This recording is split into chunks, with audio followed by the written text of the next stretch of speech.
This is breaking news. President Donald Trump announced Sunday that the United States would reduce military exercises with key regional ally South Korea, just hours before that were due to get underway, citing his positive relationship with North Korean leader Kim Jong-un and Seoul's lack of assistance with Iran. Based on my very good relationship with Kim Jong-un, of North Korea, I am not happy with the fact that the United States has, long ago, agreed to participate in joint military exercises with South Korea, Trump wrote on Truth Social. These exercises are not only costly, with much of these costs paid for by the United States of America, as usual, but send a signal that is totally inappropriate and hostile to a country that, as long as Donald J. Trump has been president, has been unthreatening and respectful.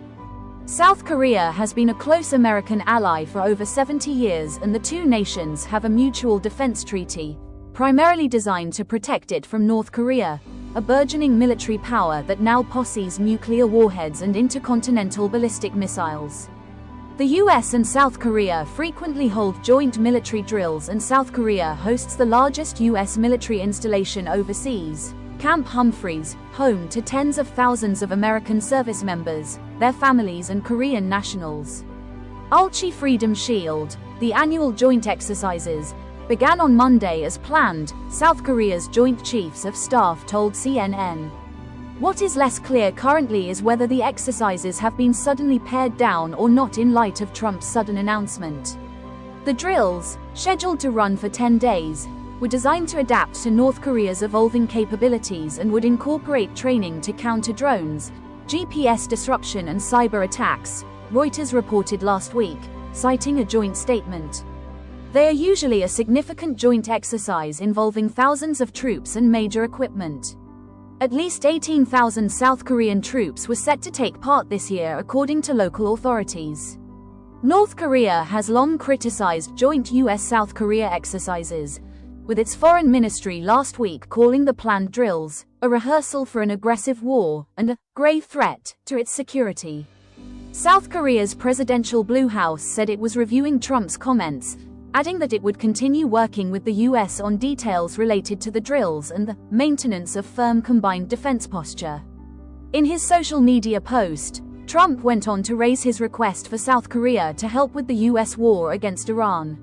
While somewhat unrelated, I recently asked the president of South Korea if they would like to join us in the denuclearization of the Islamic Republic of Iran, and they said, "No thanks."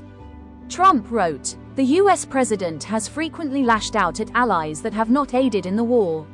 South Korea said on Monday it was in close communications with the US on substantial and military ways to contribute to the freedom of passage in the Strait of Hormuz, and had been participating in international discussions.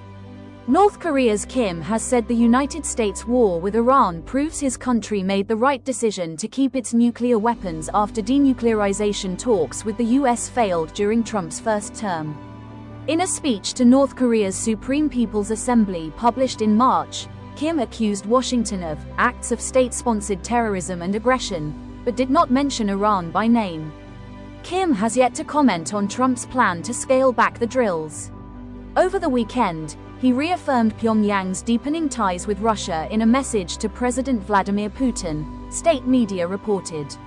North Korea has provided soldiers and missiles to aid in Moscow's war on Ukraine. On Monday, North Korea's state-run KNCA news outlet published pictures of Kim and his daughter, believed to be named Kim Joo-ae and who is increasingly viewed as a likely successor, watching a circus performance together.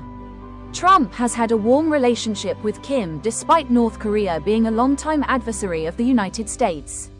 Earlier this weekend, Trump posted a picture of him and Kim, with the caption, "Despite the unfriendly look on this particular picture, there are many where we're smiling, Kim Jong-un and I get along great." Trump met with Kim 3 times for denuclearization talks during his first term in office that were ultimately unsuccessful. Last year, Trump told South Korean President Lee Jae-myung that he was willing to meet Kim Jong-un again to discuss peace on the Korean peninsula, in a meeting at the White House.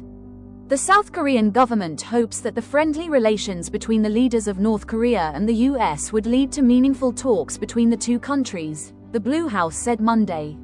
Lee has previously also called for talks between the Koreas, who are technically still at war, to replace the armistice struck in 1953 with a formal peace treaty during Trump's first term. The United States and South Korea also scaled back joint operations as part of an effort to ease tensions with North Korea.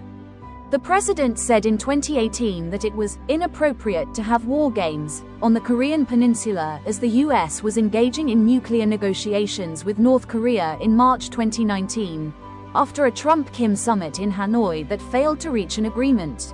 The United States and South Korea announced that annual large-scale exercises, which had been a common feature of the defense relationship between the two militaries, would be reconfigured into smaller exercises.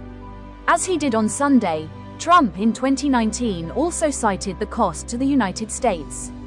"The reason I do not want military drills with South Korea is to save hundreds of millions of dollars for the US for which we are not reimbursed," he posted at the time. Thanks for watching.